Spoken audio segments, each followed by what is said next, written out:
I love her voice. Anyway, welcome everyone to our first of our accessibility series sessions. This was a webinar and we changed it over to a meeting so that we can use the chat. And as in all housekeeping rules, if you have a question, you can raise your hand, but we're going to try to wait until after the presenters to ask questions. You can do it in the chat and we'll try to keep up with the questions. And if we don't get to them, we'll be able to answer them later. But first, I want to welcome our guest speakers today, Jared Stein and Dawn Okinaka. Jared is with Instructure and Dawn is with our Accessibility Center at the State Chancellor's Office. And I'm so excited. These are two of my favorite professional people and grateful that you were able to come today.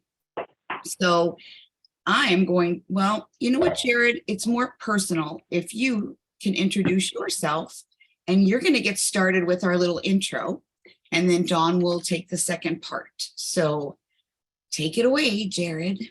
Okay. Hey, thanks for inviting me today. And I'm going to spend about 30 minutes talking about universal design for learning as it relates to accessibility and focusing specifically on Canvas. And I've been with Canvas for over 10 years. I work for Instructure and I've been with the company for over 10 years. Prior to that, though, my entire career was in higher education, helping primarily develop fully online programs and courses, as well as hybrid teaching initiatives that involved a lot of faculty development.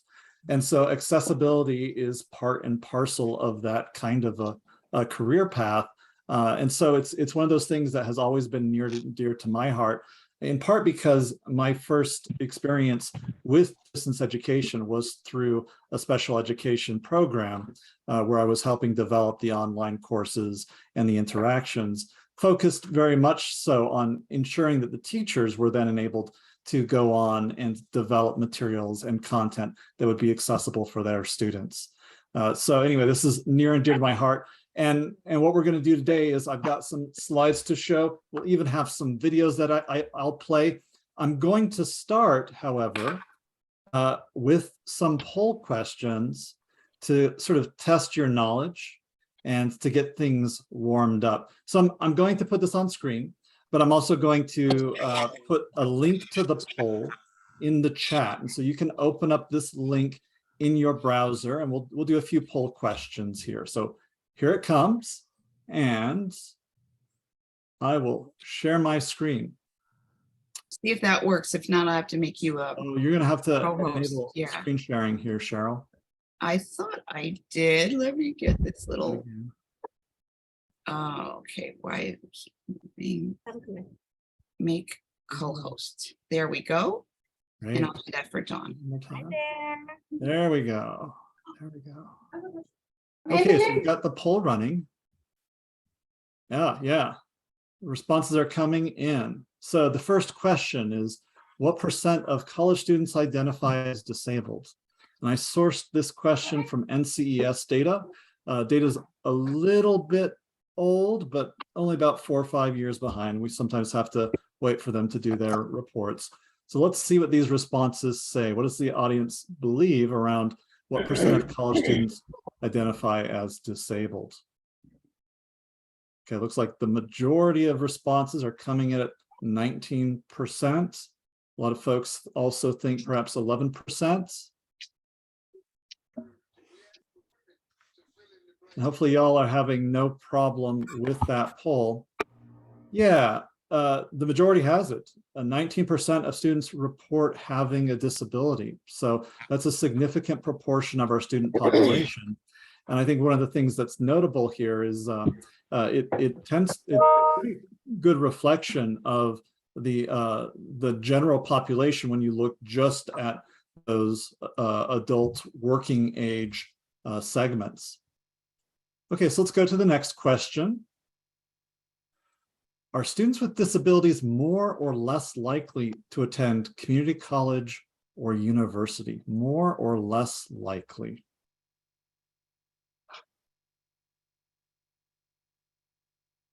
Okay, you got the responses coming in rapidly. Less likely, more likely. It's going back and forth here. So it's almost a tie. And it looks like for this quick poll, less likely has it. It's actually more likely. Research done in 2011 found that of students with disabilities, 54% are in community colleges as opposed to 36% in the general student population. So community colleges, you are more likely to have students with disabilities in your courses. Let's do one more question here. When students have disabilities, they can register with your college's accessibility office, ADA office, in order to receive special services. What % of students with disabilities have not registered with their college? And this answer is going to come to us from 2011 research done by NCES. What % of students with disabilities have not registered with their college? Yeah, of the 4950 responses we've got, it's looking like people think it's pretty high, somewhere between 26 and 44%. Well, according to that NCES study, yes, indeed, it is 44% of students with disabilities who have not registered with their college, which suggests that a lot of students, may not be seen by us as having disabilities unless they bring it to our attention. And sometimes we'll have to send them over to accessibility services to get that registered. Okay, we'll end the poll there. Thank you for participating. Hopefully that warmed you up a little bit here. And let's hop into my slides. We'll talk a little bit about accessibility and how that relates to universal design. So let's see if we can resume share, make that nice and big. And one of the ways that I've found it helpful to think about our role as instructors, as designers or technologies in terms of accessibility is to shift our thinking from the disability itself to the environment in which people have to navigate and we are hoping and expecting them to learn. So one of the ways I've seen this framed is to ask the question in this particular case, which is inaccessible? Is it the wheelchair or is it the stairs? And I think with that, it's pretty obvious that it's the stairs that are inaccessible, not the wheelchair. The wheelchair is a device through which the person is able to navigate the world and to get from place to place. It's an assistive technology, if you will. And so as instructors and designers, we can ask the same thing about the learning materials and the content that we produce. So in this case, we've got a video. It doesn't have captions. You can't see that there. Trust me, it doesn't have captions, which is inaccessible, the page content or the user's device. And for this student, it is the page content which is inaccessible. So as we think about our role as teachers, as designers, seeking to engage all of our students and include them in the learning process, it is our role and responsibility to ensure that we are making those experiences accessible to all. And I think one of the ways that we can sort of shift our mentality from thinking about the work we have to do with accessibility from being just one more thing, one more burden on our plates, to something that's really integral to what we do as instructors is through the framework of universal design for learning. And I'm going to play a video here that I think will help you to start to think about both students' perspective, students with disabilities perspective, and what we do day to day with technology to enable all of our students. So cross your fingers that this video will load here oops, sorry. I'm sorry. We got a little bit out of order. This video will load here and that you all can hear it. Well, in the beginning, I was worried about when I go to college, I might have some struggles like trying to communicate and advocate for myself. People with autism that have more impulse issues, we tend to talk before we think. For me, it's trying to like fit in and also like try and maintain like some behaviors I can't easily control. Eye contact used to be something that whenever I looked at someone, I felt like my eyes were burning out of the back of my head. Until I heard the autism spectrum, like navigation program, I was relieved. It gave me quite a lot of help. The people out there were nice. This is all I can say.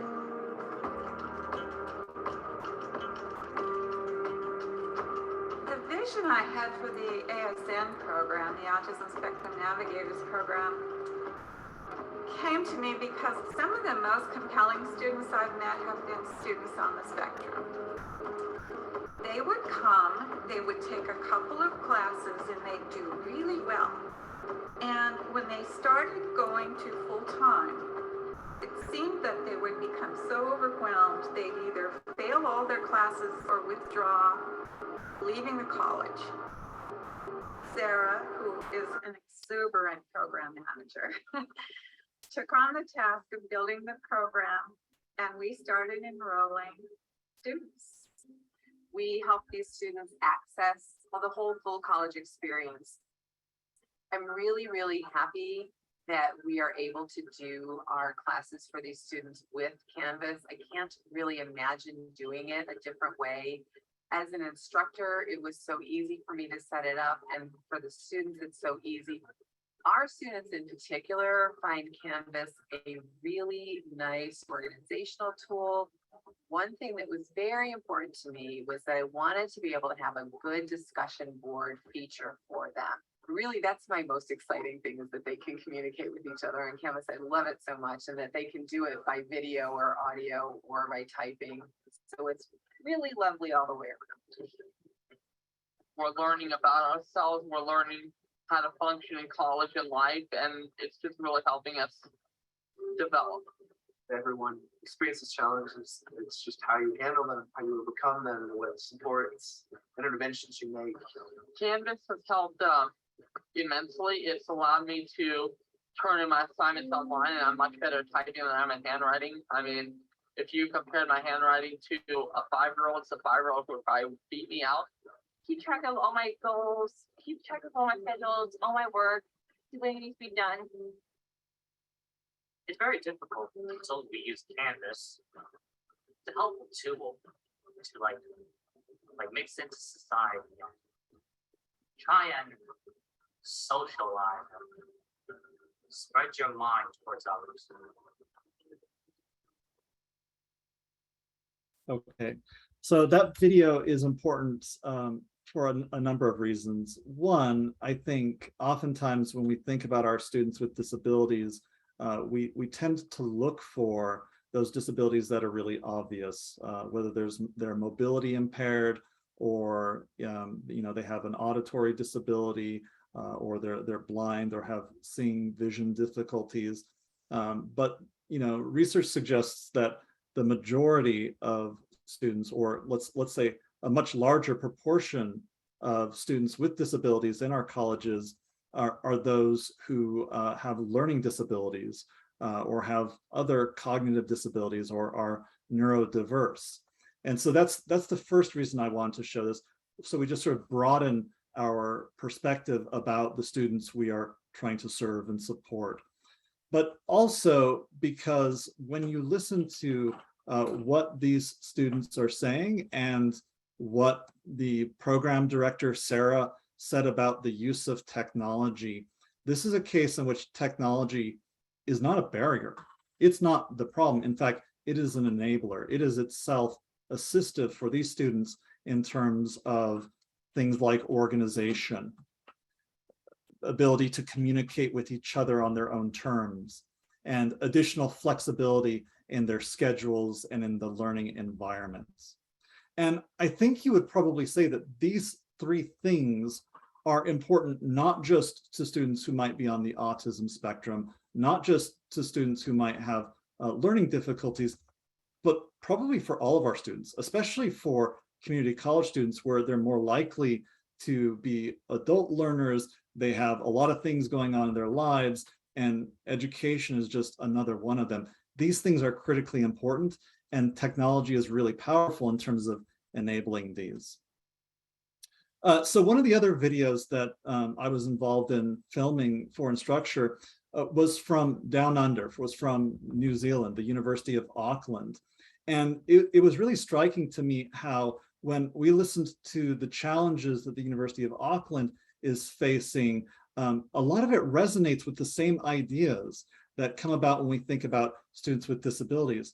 They talk about the need to include and ensure equitable opportunities and equitable experiences for all of their students, especially those students who don't come from equitable backgrounds.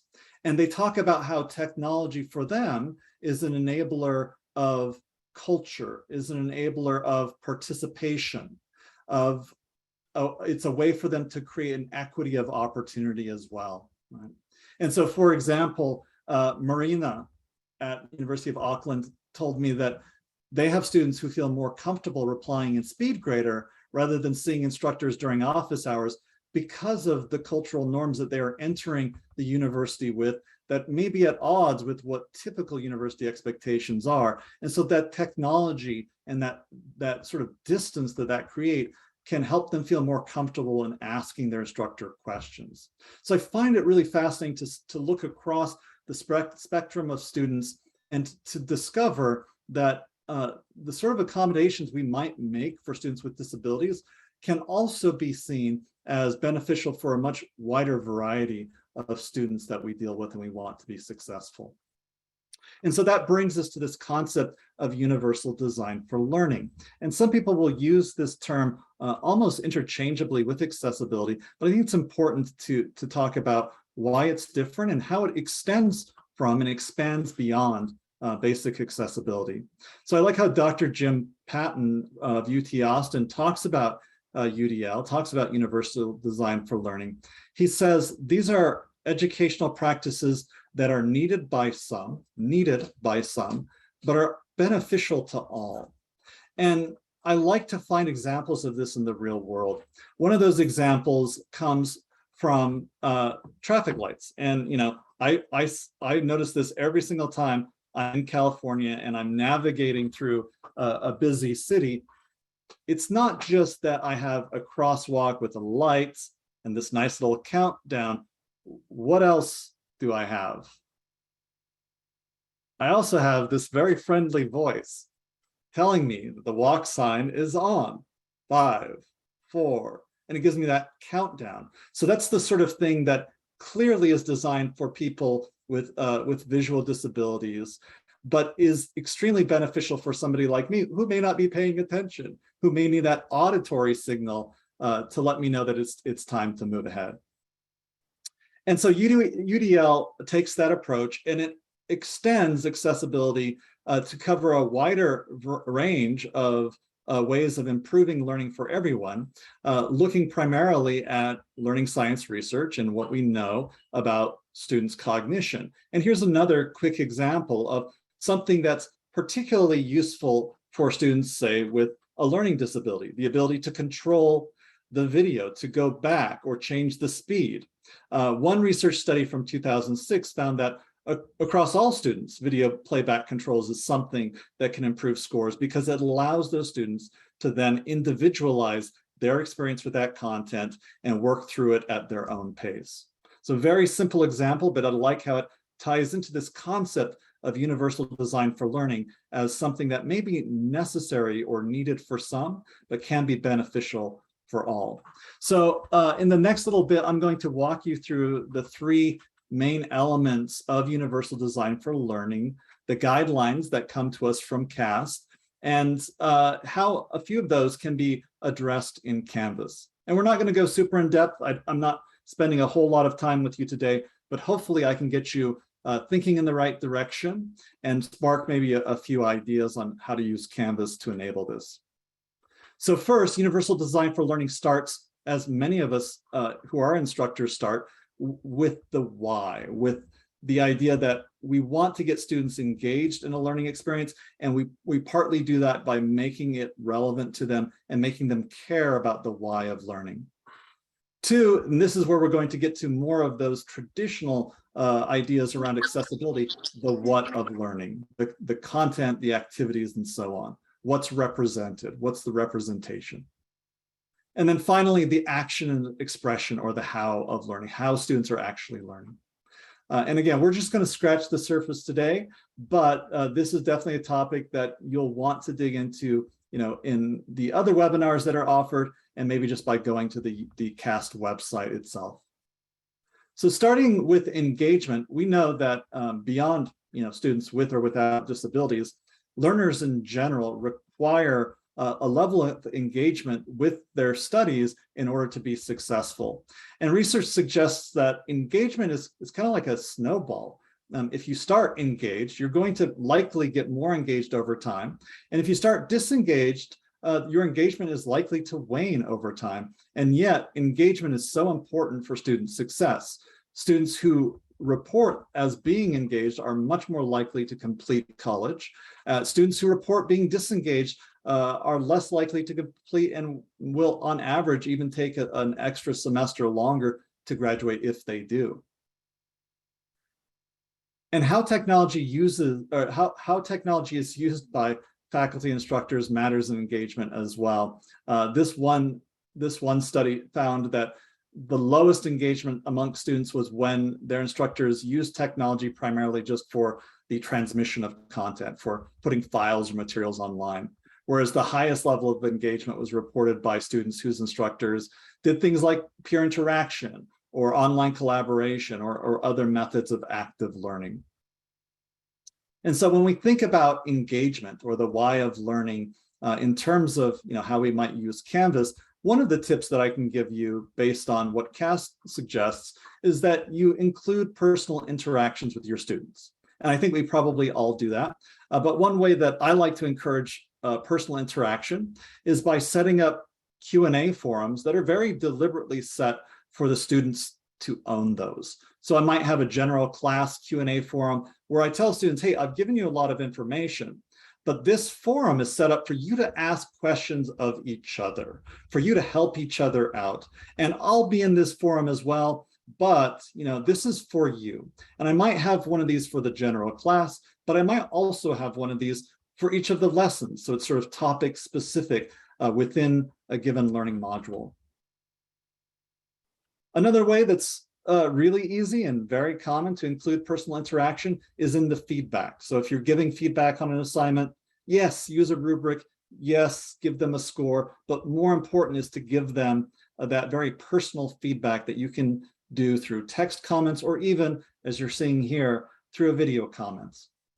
In my own teaching, I found that giving video comments, even if it's simply repeating the things that I've already typed in text, is a really great way of softening the blow for students when it's critical feedback, but also I think inspiring students to take that feedback and apply it in the next go round.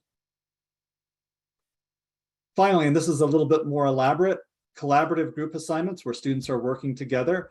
This is an example of a best summary assignment where students are asked to work in groups to summarize a particular article and then share their summaries with each other, collaborate to pick the best and probably produce a synthesized version of the summary to share with the rest of the class. And so this is something you would do in Canvas using the assignments tool. And as you can see here, setting it as a group assignments and assigning those students to those groups individually or randomly. Something that can be really problematic for any student, but especially I think for students who might have learning disabilities or perhaps are on the autism spectrum, is simply dealing with all of the chaos that's in the world around them and any kind of distractions that might be in their environment. That's certainly true for me. So one of the things that we can take from the UDL framework is to keep things really simple, to minimize distraction in the learning environment that we create. And so, when you think about a student's course website in Canvas, it really should be the map from point A to point B, and that should be as simple as possible. So one of the things that I recommend is that instructors and designers use modules as the course homepage. It sort of encourages you to have that very linear path through the course materials. Maybe it doesn't feel sexy, maybe it's not a beautiful homepage, but it's a very simple, easy to navigate homepage. And in the few studies that I've seen, students prefer Canvas modules over most other homepage types. So one of the opportunities I've had to work with students with disabilities is when we've visited the North Carolina School for the Deaf and the Blind. And as you can imagine, they're using technology in a lot of different ways. They're using Braille readers, but they're also using things like Canvas to help them engage students, but also to help the experience be more organized, to be simpler when it needs to be simpler, and to create some of that flexibility that students need to progress on their own terms. And so this is David Bird, one of the teachers at the North Carolina School for the Deaf and the Blind, talking about how students are more motivated when they have a clearer understanding of what's going on. And it's the technology that he uses that makes it a lot more clear for those students, clear, simple, and organized. And that takes us into the second idea in the UDL framework, representation, the what of learning. And this is, again, where we're going to resonate most closely with what we typically think about when we think about accessibility. So the first suggestion here is to ensure that the content you provide to learners is accessible. And this might be a surprise for you. The first thing I want to suggest is that you use the Canvas course templates. So I was talking with Texas A&M University last week, who has recently gone through a completely thorough evaluation of all of their online learning materials, whether for online courses or on-ground courses, to ensure that the content was accessible. And in addition to using tools like Anthology Ally and the Canvas accessibility checker, they said that starting with course templates was a fantastic way to help them move forward with accessibility, because it gives teachers something to use from the get-go that is accessible and contains even some of those guidance materials that can help them develop their course in a way that's going to be useful to all their learners. And if you're using video, if you're using Canvas Studio for video, you probably know that it has the ability to automatically provide captioning upon request. Now, the automated captioning is not perfect. It's somewhere between 85 and 90% accurate to the language, but it's a really good start, and it's absolutely better than nothing. So it's a really easy way to start down that path without having to listen and write down all the transcription yourself. Within Canvas's rich content editor, you've probably seen this little icon. If not, you should pay attention, because that helpful little man, as one of our customers referred to it, in the rich content editor will identify if there are any accessibility issues in the content that you're creating. So here you see the accessibility checker is showing that this image needs alternative text, and you can enter that right there to fix it as you go. Another suggestion from CAST is that you offer alternative formats to students of different media. And so what you're seeing here is the Microsoft Immersive Reader, which we've integrated throughout Canvas. All you have to do is have your LMS admin turn it on. And what this does is, for all of the content pages in Canvas, including assignment and syllabus, the Immersive Reader will provide learners with the aids that the system provides to help them break apart the language and even listen to it instead of just reading it. Okay, moving into the third category, and we're moving pretty swiftly here, so I can make sure there's time for the other speaker today. Action and expression. This is the third aspect of the UDL guidelines. And one of the suggestions here is that you open up multiple ways of communication with your students. So that might be the messaging tool in Canvas so that they can type. It might even be using the media recorder and encouraging them to use that if they're more comfortable. Discussions, for example, enables the use of the media recorder, as does the feedback in SpeedGrader, as does the messaging tool. So you can encourage students to use the kind of communication method that is most comfortable for them, that they feel best with, as a way of interacting and making sure they get the answers to the questions that they need, and that they feel like you're open to whatever mode they're most comfortable with. And this is something that can be really powerful with students who have, learning disabilities, or perhaps have other sort of mental models in their head that make them less comfortable perhaps speaking in a live classroom environment. So David Bybee from BYU Hawaii talks about how in their international courses, they use online discussions, and they encourage students to use video in those online discussions, because that is a way for students, to practice the language and participate in class discussions where they might feel more intimidated in a live face-to-face environment. And that ties into the next idea I'd like to share from the UDL guidelines, which is allowing for flexibility and allowing for ownership by the learners, helping them make some choices. But I want to start with an idea that comes out of that idea of ownership, that concept of ownership. One of the things that I like to see students do is really task themselves with answering questions about the course before they reach out to me. So obviously we're going to provide a syllabus, we're going to provide a lot of guiding materials to students. They're still going to have questions. They're not going to read everything. So the 3 before me policy is something you can put into your Canvas course where you're telling students, hey, before you come to me with a question, ask yourself, check your own memory, check the materials that are available to you, ask the course, that's number 2. And if both of those fail, ask a classmate. And that's where discussion forums, like the Q&A forums I showed earlier, really come in handy. And it's at that point, they can ask you. So that's a way of encouraging students not only to take ownership of their learning, but also to start to interact with their classmates and relieve you perhaps of some of the burdens of repeating yourself if the answer already exists in the course website. I like the idea of flexibility. Jared, just for time check, we have about another minute or so, if that works with you. Sure, I'll try to wrap it up real quick. Thanks, Cheryl. Thank you. One of the other recommendations from the UDL guidelines is to give students choice. This is an example of giving students choice within one assignment so that they might choose a particular type of project based on their interests.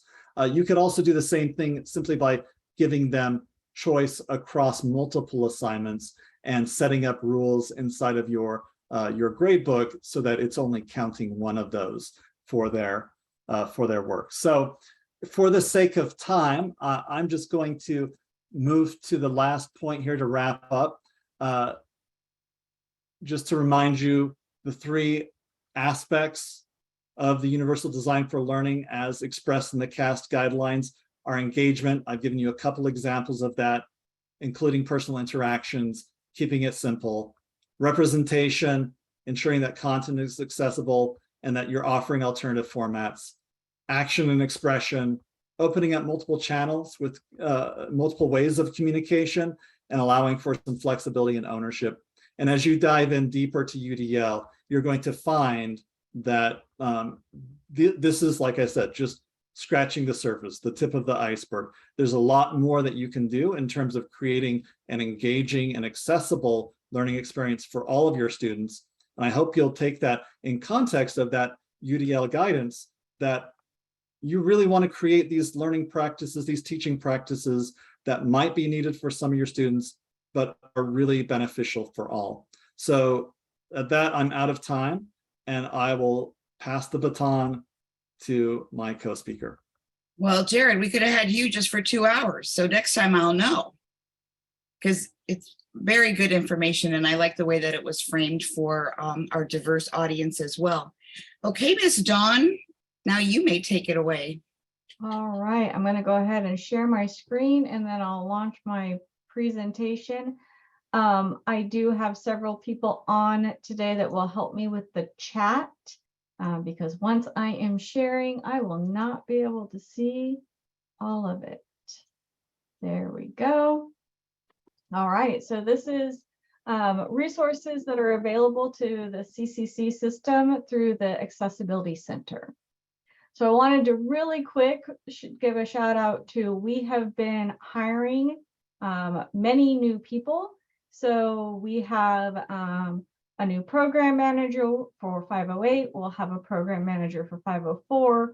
We have specialists, all staff members within our office.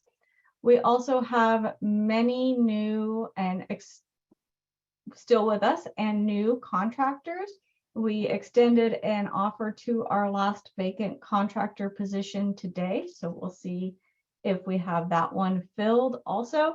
So for the sake of time, I'm not going to read everybody's names, but they are on our website, and we are, I can give CVC our PowerPoint presentation after this also.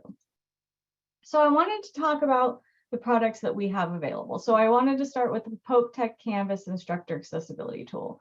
This is a tool that is similar to the Canvas Accessibility Checker. It can be run in conjunction with the Canvas Accessibility Checker.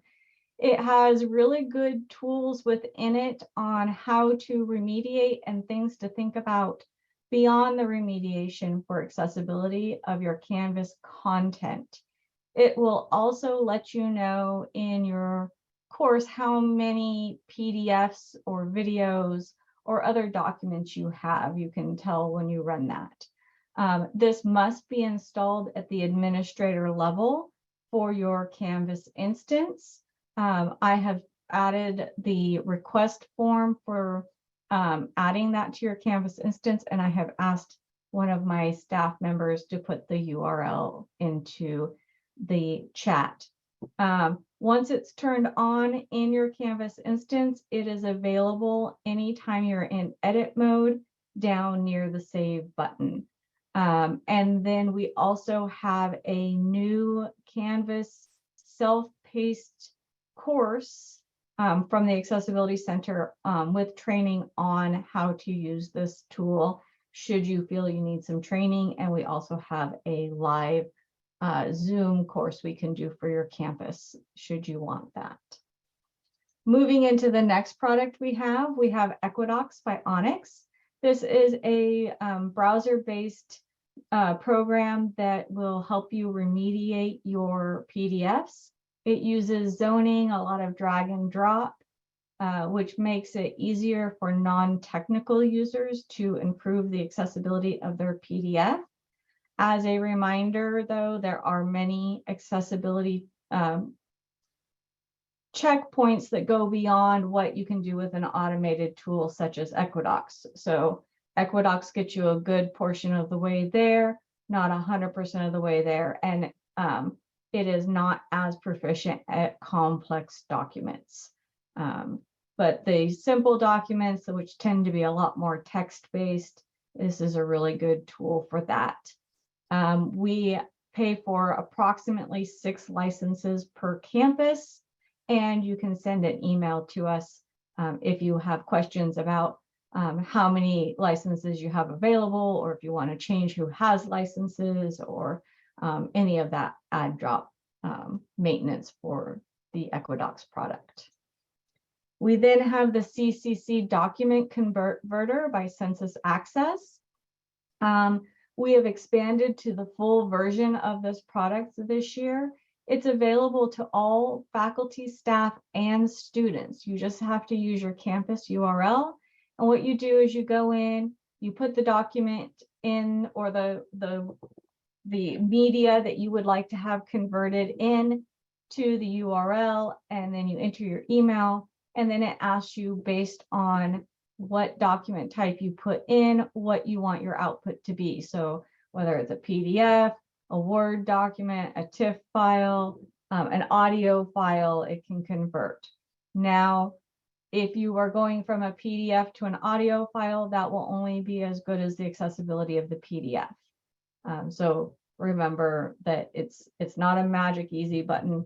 It does work really well to convert a PDF back to a Word document to fix for accessibility if you can't get to the original source document. It also does have a maximum file upload limit.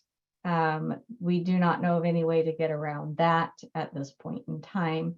And after the document has been converted, the vendor emails the converted document to you. And that way there, by emailing it to you, they are not storing anything on their servers. We have another product that we have just launched. This is Shire by Subtitle Horse. We have partnered with Tech Connect to host this product. It's a browser-based video editor. The exciting thing about this editor is it captions in any right to left or left to right language. And it's much easier to use than many other captioning tools. So it's good for if you're in a pinch, you need to get something, you need to edit some captions, or you need to put captions in and you don't have access to the DEC grant or other captioning services. You get to that by going to 3C Media at Tech Connect, logging in there, and then there's a process to upgrade your account to be able to access video editing. Once you are in video editing, then you'll have access automatically to the Shire product. We have created a self-paced course that is very shortly going to be launched on how to navigate there, request an account, upgrade your account, and navigate to the captioning tool and do some basic captioning. So that will be available in a self-paced training very shortly. Another new thing that we have done this year is we are offering training through WebAIM. We're doing document accessibility. So it's a series that's Word, PowerPoint, PDF, and Excel. This course has multiple modules. We're starting monthly cohorts for it. And through those cohorts, you will then receive a certificate of completion once you have passed the post-exam. So it's not a participation course. It's you actually are going to have to prove that you've learned how to do it. So we're super excited about that.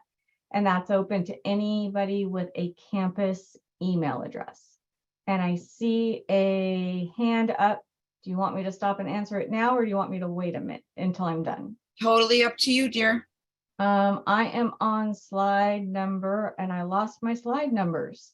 Let's go ahead and answer it right now real quick, and then if I have to speed up, I will. So Wanda? Yes, thank you very much. I'm sorry to interrupt. I was just wondering, are we going to maybe re-meet to have demos of any of these resources? Yes, our series is going to include just that. Awesome. Stay tuned. Awesome. Thank you. Today I was asked to just make sure everybody was aware of what we have, the overall bigger picture. So we work with CVC often. Oh, and I'm halfway through my slide deck. I don't know why some of my slides have slide numbers and some of them don't. I will fix that before we send it out. Next is a product that is not necessarily one you're going to use with Canvas, but I wanted to make faculty aware just in case you have websites that you run on your own or within your department. So we also have the Pope Tech web scanning tool. This is an automated web testing program where you stick the URL in and it tests your page and then tells you where you need to fix. We do not recommend using this with Canvas because the Canvas version excludes your template, whereas this would also evaluate your template. So if you have an administrator that wants to evaluate the template, this would be a good product to help with that. Also, remember that automated testing tools, the best of them only get about 30% of the errors, no matter what they claim. So you will still have to do manual testing if you want full accessibility. The next product the last of the products is we are piloting, offering free to campuses, Grackle, which helps remediate products within the Google Suite. We currently have 41 licenses still available. It has to be put in at the administrator level of Google at your campus, and then it would be turned on for everyone. So if you would like to have access to that, put us in touch with your Google administrator and we'll be happy to help with that. And I understand that not every campus supports Google, which is why we are doing that as a pilot to see what the interest is. Let's see, now into services. So we build trainings and provide trainings in alt media and assistive technology to alt media and assistive technology specialists. We provide workshops and discussion office hours.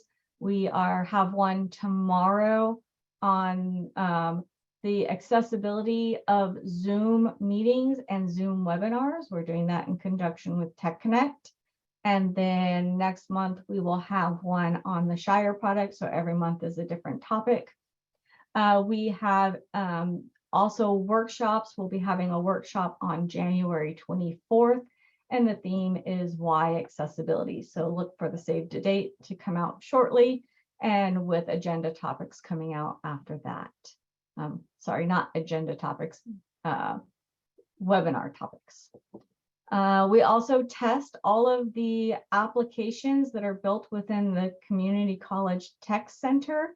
So that will be your base applications for CC Apply, CC MyPath, and Open CCC.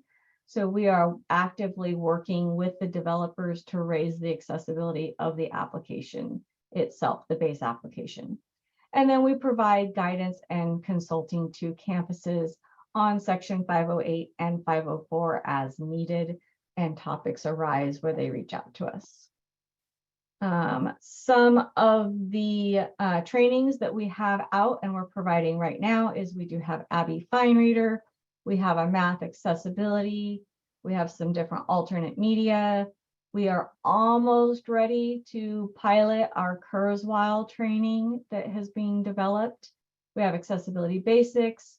We have the Pope Tech Instructor Accessibility Guide is almost, it's out there, but we haven't done a Zoom version of it yet. We have that ready if anybody wants to pilot that. And then we are also working on the feasibility and looking at whether we should develop one on note taking for students. So look for more topics to come soon.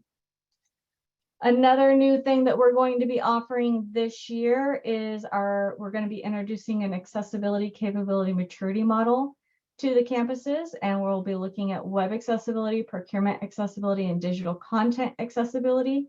This part I'm going to go over pretty quickly just because I want to make everybody aware of it, but it's not directly related to Canvas. So the whole point of this is to drive accessibility up on campuses, but to do so in a way that makes sense for that campus. So the idea is to do an audit or a survey to get a baseline. Then you'll make a plan based on what makes sense on your campus.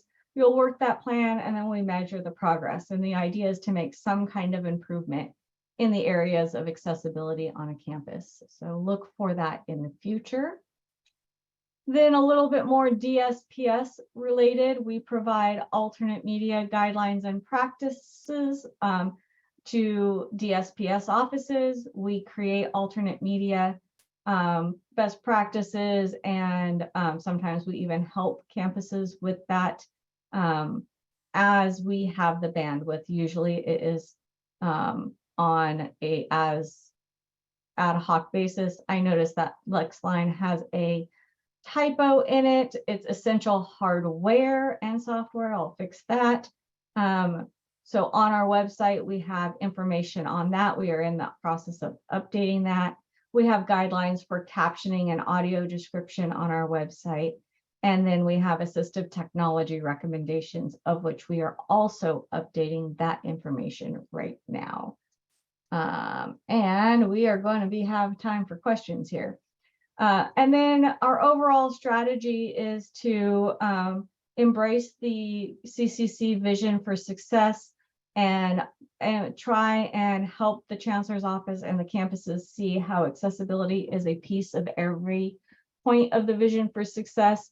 So we include accessibility narrative in all of our goals and all of our conversations that we have with campuses and with the Chancellor's Office. We are always trying to bring the voice of the underserved disability groups into the conversations. And we are working on bringing accessibility just in general into the diversity discussions. All right, that finished my slide deck. Any questions? That was an awesome overview, Dawn, because there's so many things happening in the last few months that not all are aware of. And I think it's a great overall picture, again, to not just our online courses, but how the student is interacting in the whole college, right? So that's great.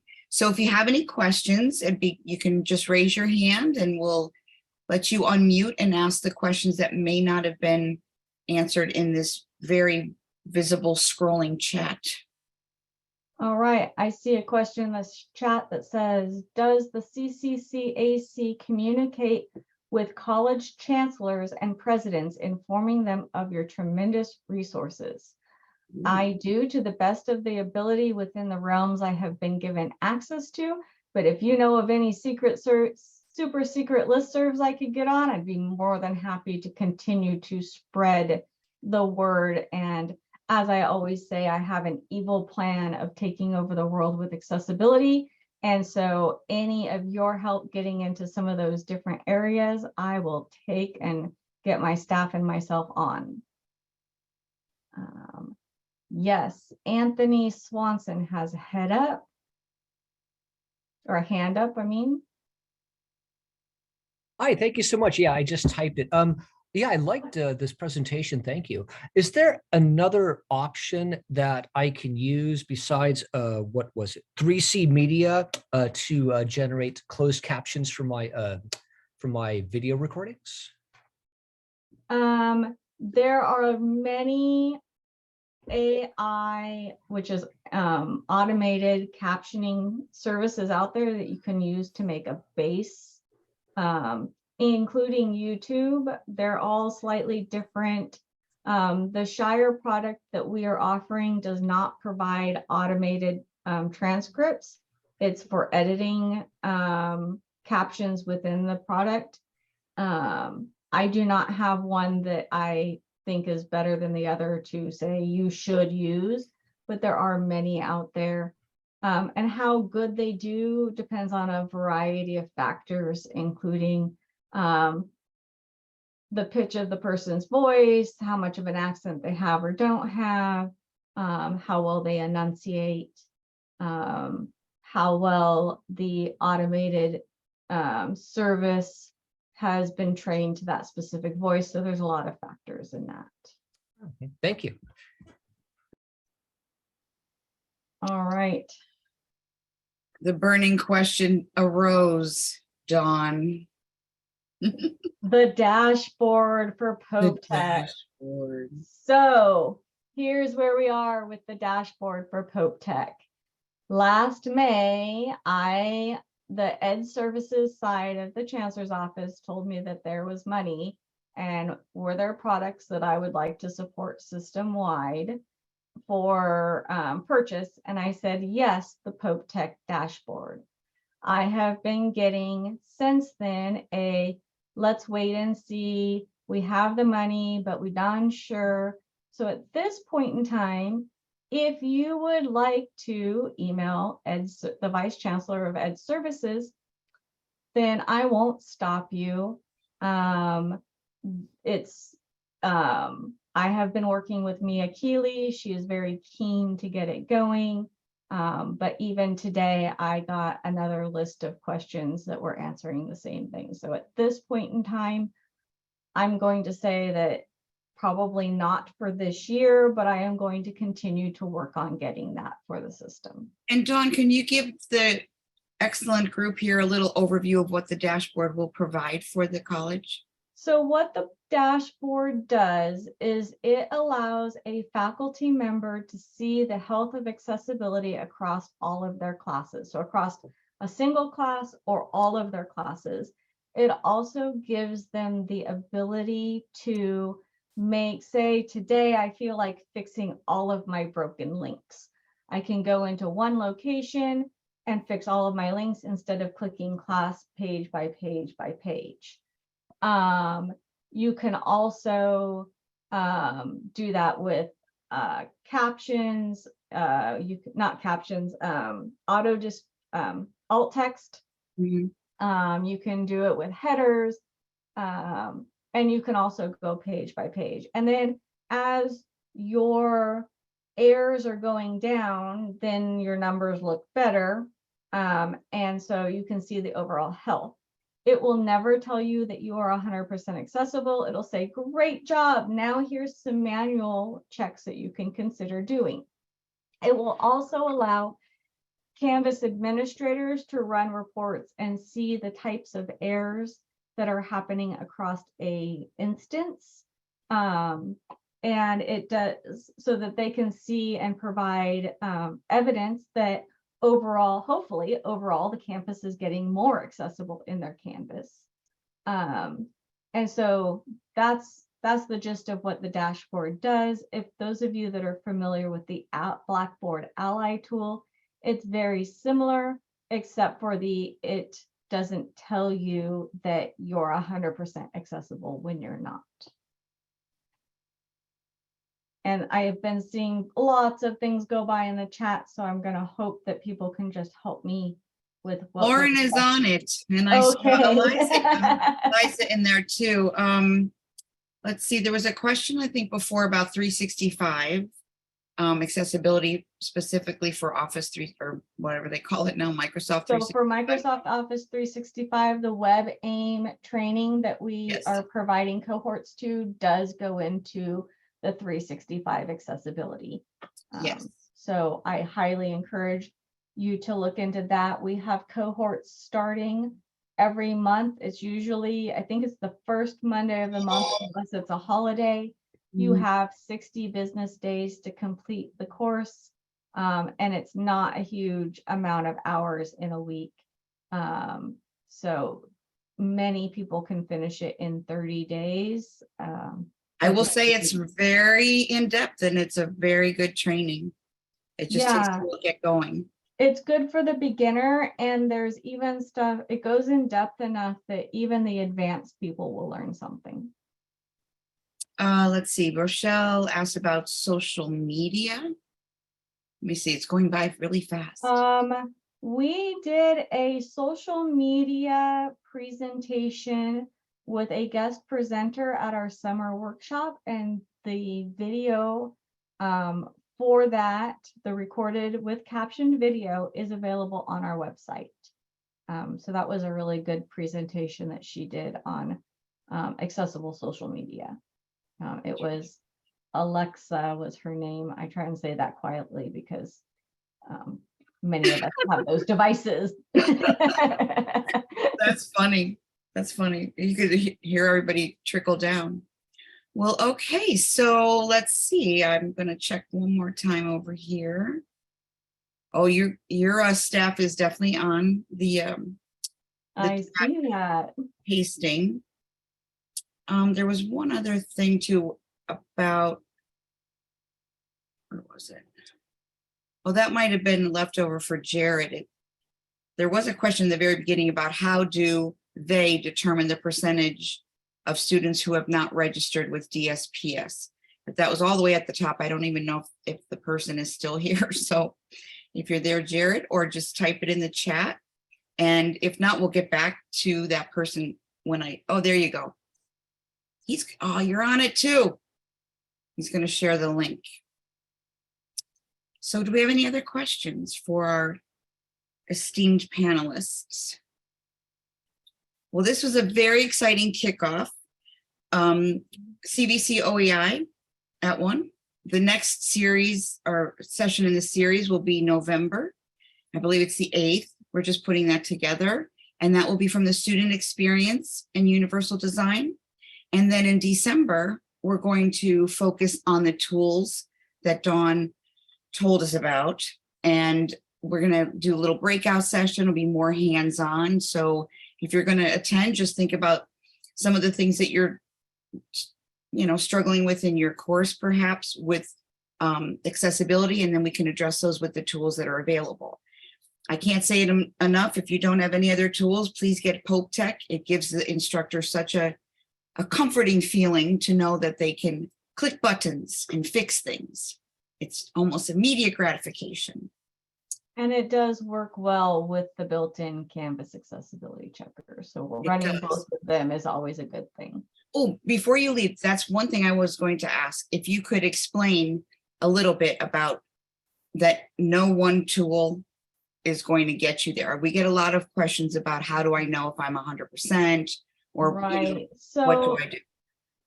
Only about 30% of the Section 508 guidelines can actually be checked with an automated checker. There are many of the accessibility guidelines that have to be checked manually. So like an automated checker can tell you if you have captionings. However, alt text on your image, it can tell you if you have it or not. What it cannot tell you is that alt text meaningful for that image in the context of that lesson? So see how specific that is? You can only know that by actually going in and manually checking it. It can tell you if it has headers within your document or within your page or not. It cannot tell you if those headers are the correct headers. You have to go in and physically look at them and make sure that what you thought you were coding as a header is actually a header. So the best you can get is about 30%. I know there's a lot of vendors out there that claim that they can get to 40, 50, 60. But reality is, with the way Section 508 is written, it's about 30. Okay. Let's see. Lene.